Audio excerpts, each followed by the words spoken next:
मैं यही बात कह रहा था और इसे ही रिजल्ट में परिवर्तित होगा, यही मेरा कहना है। और बाकी तो नाम आपने रख दिए, कुछ लोग तो नाम रखने लायक ही नहीं है जी। कुछ लोगों का नाम इसमें आपने रख दिया, मगर वो ऐसे इतने पवित्र पद के लिए, इतने बड़े पद के लिए कुछ नाम तो अलग ही रहने ही होने चाहिए। ठीक है मनोज जी, लेकिन हम ना राज्यवार सिलसिलेवार तरीके से राज्यवार आंकड़े भी हम बताएंगे और मैं इस पर आपसे आऊंगी, दिल्ली पर आपसे बात करूंगी। आप दिल्ली पे चलिए बताएगा, लेकिन मनोज जी आपसे मेरा इस पूरे सर्वे के बाद सवाल है प्रधानमंत्री को लेकर। सर, जो अभी हमने ये आंकड़ा रखा है, जो डेटा रखा है, इसे आप बताइए, इसका आकलन आप कैसे कर रहे हैं? देखिए, इसमें तो कोई संदेह नहीं है कि आज मोदी जी देश के सबसे बड़े नेता हैं और सबसे लोकप्रिय नेता हैं। और अगर हम ये कहें कि ये इलेक्शन मोदी वर्सेस अदर्स था, तो वो भी एक ठीक बात है। अगर हम 2014 की बात करें तो 2014 का पूरा जो इलेक्शन था वो मोदी के पर्सनैलिटी पे था। फिर उसके बाद जो 2019 हुआ, 2019 में भी पूरा इलेक्शन मोदी की पर्सनैलिटी में था। पर इस बारी मैंने देखा कि मोदी के साथ साथ जो अगर हम ग्राउंड में जाते थे तो ठीक है, मोदी एक इशू था, लेकिन ग्राउंड में लोग मोदी के बारे में इतना ज़्यादा नहीं बोलते थे जितना कि 2019 में बोलते थे। उसका शायद एक रीज़न ये था कि, और अच्छा एक और बात है कि मोदी के अगेंस्ट कुछ नहीं था, लोग मोदी को पसंद करते थे, जैसे हमारे सर्वे में भी बताया। तो ये इसमें तो कोई डाउट ही नहीं है कि मोदी सबसे बड़े नेता हैं। और उसका सबसे बड़ा रीज़न ये है कि जो डिलीवरी है, जो सोशल सिक्योरिटी की जो डिलीवरीज है, या अगर हम जो स्ट्रॉन्ग डिसीजन लेने की बात करें तो वो सारा का सारा मोदी के पिछले 10 साल के सरकार में हुआ है। और कल जो डेटा आए हैं वो डेटा ये भी बताते हैं कि हमारा जो इकनॉमी की जो ग्रोथ है, जीडीपी ग्रोथ, वो 8.2% है। ये सारी चीज़ें बहुत ज़्यादा मायना रखती हैं और एक आम जनता, खासतौर से जो युवा हैं, उनका जो एक ट्रस्ट है, कॉन्फिडेंस है, वो मोदी के ऊपर दिखता है। मनोज तिवारी जी, सुन लिया मनोज गिरोला जी ने क्या कुछ कहा है, क्योंकि ज़मीनी स्तर पर हमने सर्वे के सैंपल्स इकट्ठे किए, एक पॉजिटिव फीडबैक अभी आ रहा है, लेकिन कांग्रेस विपरीत सोच रही है। देखिए, कांग्रेस ने 295 प्लस फिर जो आंकड़ा जारी किया है, क्या इसको लेकर आप प्रश्न नहीं पूछना चाहते? क्या फिर आप ये मानते हैं कि नहीं ठीक है, ऐसी चीज़ चलती है? क्योंकि देखिए, इंडिया शाइनिंग का वो बार बार उदाहरण भी रख रहे हैं, मैं इसलिए पूछ रहा हूँ। हो सकता है बहुत पॉजिटिव हो, अटल काल में भी बहुत पॉजिटिविटी थी, लेकिन वो बार बार उसका उदाहरण दे रहे हैं।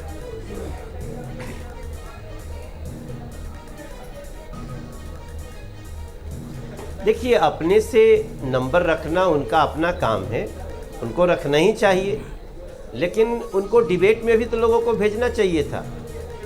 एग्जिट पोल के डिबेट से भाग जाना नहीं आ रहे हैं मनोज जी, बदल लिया कांग्रेस ने अपना फैसला, बदल लिया। उन्होंने कहा कि हम उन्हें फेस करने के लिए तैयार हैं, हम एग्जिट पोल पर बीजेपी का पर्दाफाश करेंगे, ये खरगे साहब कह रहे थे।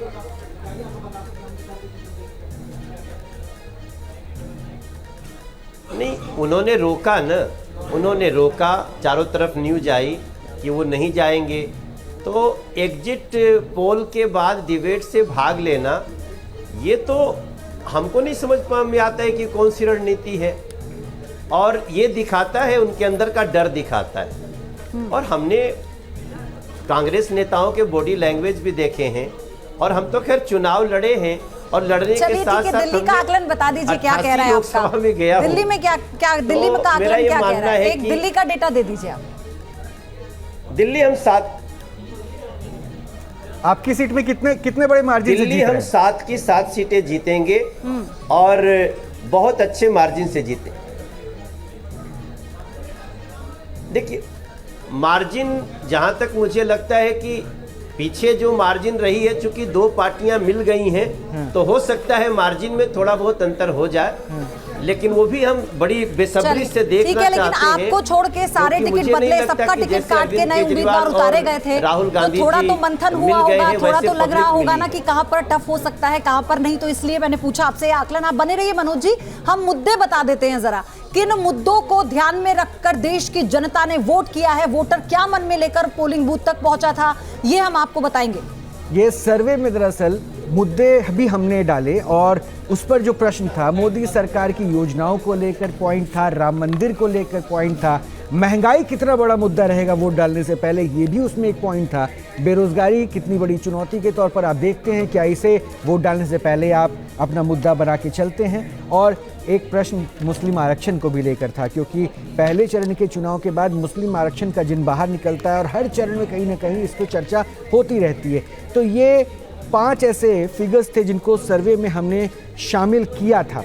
थोड़ा सा एक बार एनके सिंह साहब, मैं चाहूँगा ये 5 प्रश्न, उसके बाद एक कमेंट आपका राहुल जी भी मैं इस पे चाहूँगा। इन 5 प्रश्नों पे जब हमने वोटर्स का मिजाज जाना तो फिर हमने ये साइज पे सर्वे किया और उसके बाद सामने रखा। तो इसको कितना आधार, क्योंकि मैं बार बार कह रहा हूँ ना, जनता इस पे विश्वास अपने आप को जोड़े कैसे, मैं इसको समझना चाह रहा हूँ। सबसे पहले एनके सिंह साहब, देखिए, एक जो सबसे खास मुद्दा था कि ये पूरा जो इलेक्शन है ये एक पोल के अराउंड घूम रहा था, वो थे देश के प्रधानमंत्री नरेंद्र मोदी। इसमें कोई दो राय नहीं है कि या तो कोई नरेंद्र मोदी प्राइम मिनिस्टर को वोट देगा या उनको नहीं देगा, यही मुद्दा था। इसीलिए ये जो पहला क्वेश्चन था ये था कि आप प्रधानमंत्री के रूप में किसको देखना चाहते हैं। जाहिर है एक बड़े वर्ग ने 63% ने मोदी के नाम पे सहमति दी, लेकिन इसका मतलब ये नहीं होता कि वो वोट भी देगा, ये बिल्कुल नहीं होता है, क्योंकि उसका लोकल एमपी है, जो लोकल कैंडिडेट है वो उससे नाराज है, वो कास्ट कॉन्फ़िगरेशन है उससे नाराज है।